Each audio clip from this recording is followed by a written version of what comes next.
น้อ เออ น้องตาลอมังทางคุณพี่เตอ่องแองไปลอมงอคู่ปะแตงป่องเสลยืนคอ เอาเที่ยงเอาเที่ยงเอาเที่ยงเอาเที่ยงต้อยยายเที่ยงต้อยยังต้อยเมื่อจะเด้งหมาโอมก้า ก็คือ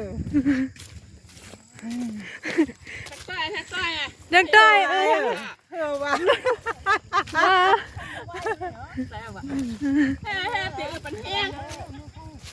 า มะกะมะผัดตัวก็ มาเลย กำเลยฮักอยากเห็นเนาะ โอเคนายมัวหนูตีเฮ็ดก้อย ว่ามอน ก็คือนะเนี่ยคือเต้คือว่าเหมือนในเต้เหตุการณ์ในเต้เหมือนได้ จังว่านี่ก่อนเหรอ สองว่าเนี่ยที่ว่าแท่งละ จงว่ามือในเลี้ยงไปเศร้าก็ไปห้องต้องพาเมืองไปออกไปปาง เนี่ย ยางช่างปีชูสามีไหลละนอ มีปากวัวมีปากวัว ว่าก็ไม่ได้เดียว กับ ทีนี้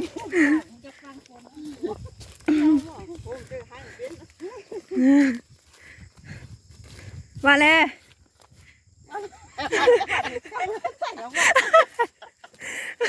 มาเลยกับแม่ว่าถึงในกี่ร้อยมึงไงถึงในร้อยมึงไง ลอยกวายเป็นเพื่อถึงลำที่นะฮะกลับมาก็เจอเขาไปมาแต่ตายเนี่ยเอาดูถูกข้องมาใช่ สันหนึ่งขายวะ ช่วยอย่างนี้เพื่อทำแบบเป็นน้องเป็นนี่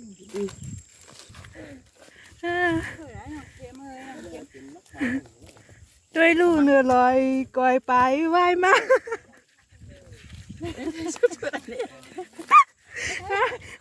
น้องจ้อยมาแล้วถึงขั้นบอกก่อนเฮ้ย มาดู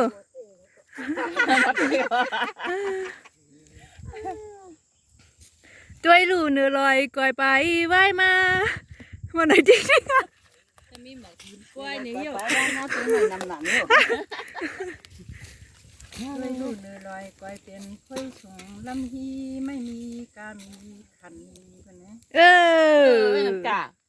ย้ำที่เลี้ยวในหันไม่ซักไม่ตึงก็ปอในน้ำดินเฮาโอ้ละ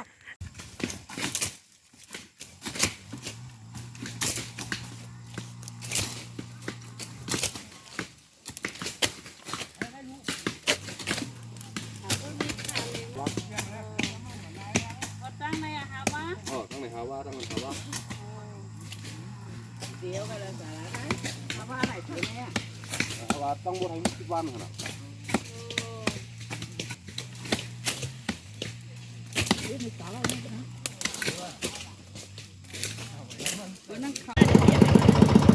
การติดตั้งค่ะมาค่ะด้วยอ่ะแบบนี้ด้วยอ่ะ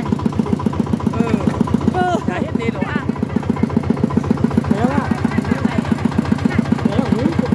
แล้วค่ะ เป็นชาวบอกมาลาย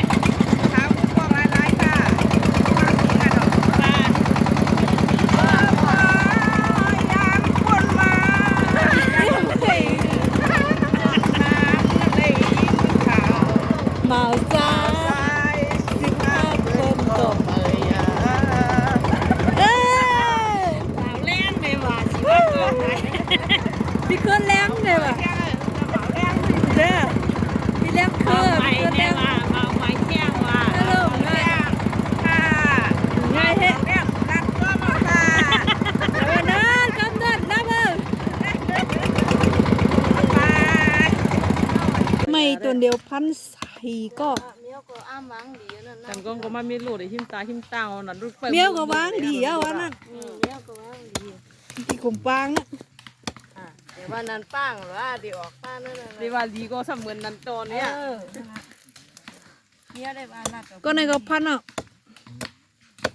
ก็ในก็พันอ่ะ ก็ ก็นั่น คนไหนมัน ก็ได้ใบเลยพันด้วย ได้1,200ก็มา 1,000-2,000อ่ะ ให้ไหนได้เป็นเจ๊กด้วยหนาก็ร้องลงเลย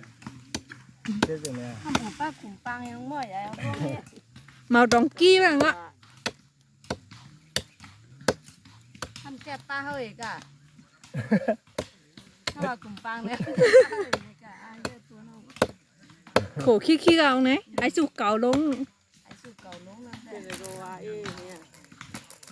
มาอ้วนพัน 1 2 3 แม่ก็ตีกิน เจ็ดแปดเก้า พาได้ดีสวนนะเพราะมาเป็น 1 2 3 4 5 6 7 รวดได้หมื่นเดียวเจ้าน่ะของใครกินเจ้าเขาลดเมื่อมา 1 2 3 ก็เนี่ยก้อนเอาปลาสีก็เนี่ยแบบปุดลาลา เกิดไข่แล้วเวลาเด็กคนใจก็มาเอาซ้ เขาไปยิง30ก้นใจได้3 บาท หมูนั่นได้เท่าไหร่ โอ้